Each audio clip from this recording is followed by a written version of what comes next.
E hoje vamos falar de um dos conteúdos mais poderosos para vender online: testemunhos de clientes. Será que podes usar tudo isto livremente no teu site e redes sociais? Vamos descomplicar. Podes, joga pode.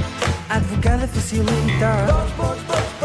Joga pode. Conhecimento te divita.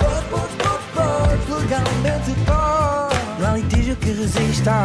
Podes, legalmente podes. Com Ana Mendes Lopes. Olá, o meu nome é Ana Mendes Lopes e sou advogada de negócios digitais. Sejam muito bem-vindos ao Legalmente Podes.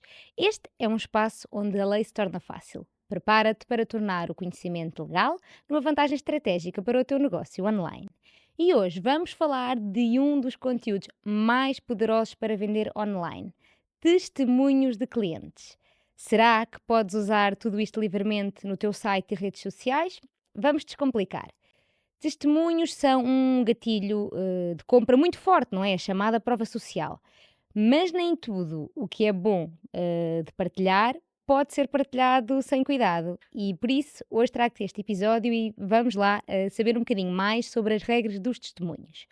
Se tiveres uma profissão regulada, advogado, contabilista, psicólogo, um profissional de saúde, engenheiro, a primeira coisa que tens que te certificar é se podes expor testemunhos dos teus clientes, porque normalmente as ordens profissionais regulam estas matérias nos estatutos.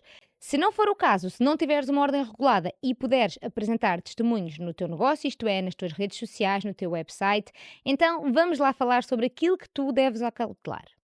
1. Os testemunhos devem ser verdadeiros e não enganosos. Por isso, inventar testemunhos ou pedir à inteligência artificial para os criar não é legal.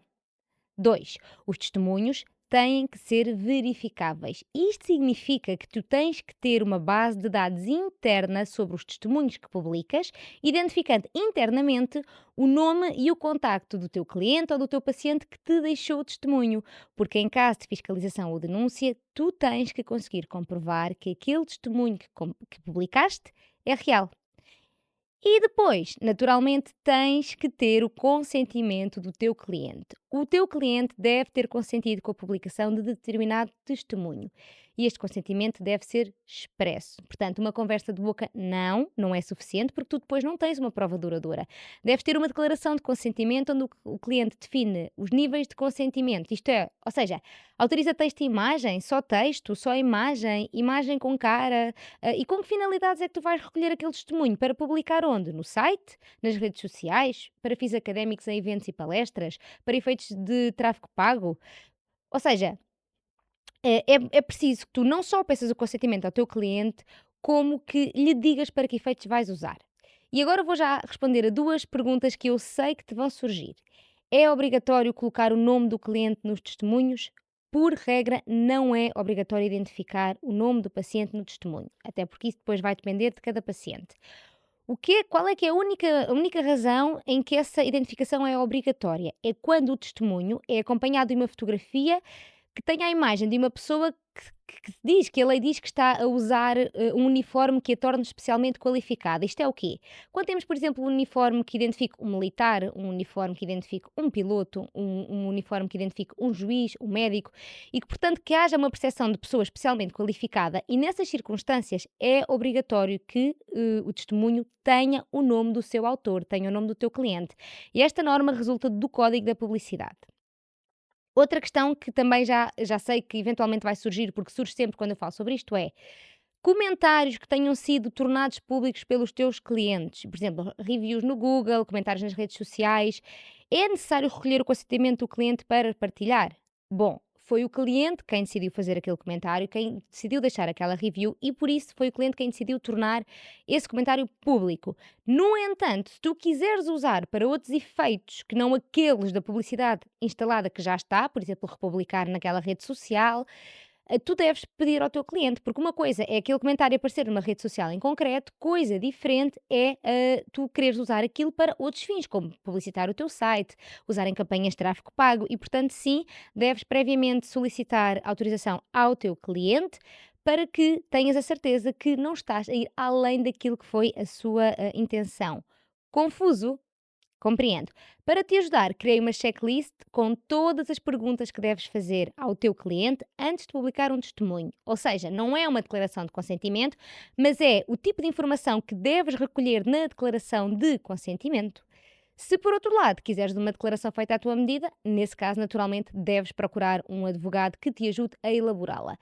Se ainda não souberes bem por onde começar, tens ao teu dispor esta checklist de acesso gratuito, vamos deixar aqui o link na descrição, e podes pelo menos começar por aí a perceber um bocadinho mais dos níveis de perguntas que tens que fazer ao teu cliente para que possas usar o seu testemunho para efeitos de negócio, porque sim, juridicamente os testemunhos naturalmente são regulados, mas eu percebo que o testemunho é uma componente muito importante da chamada prova social.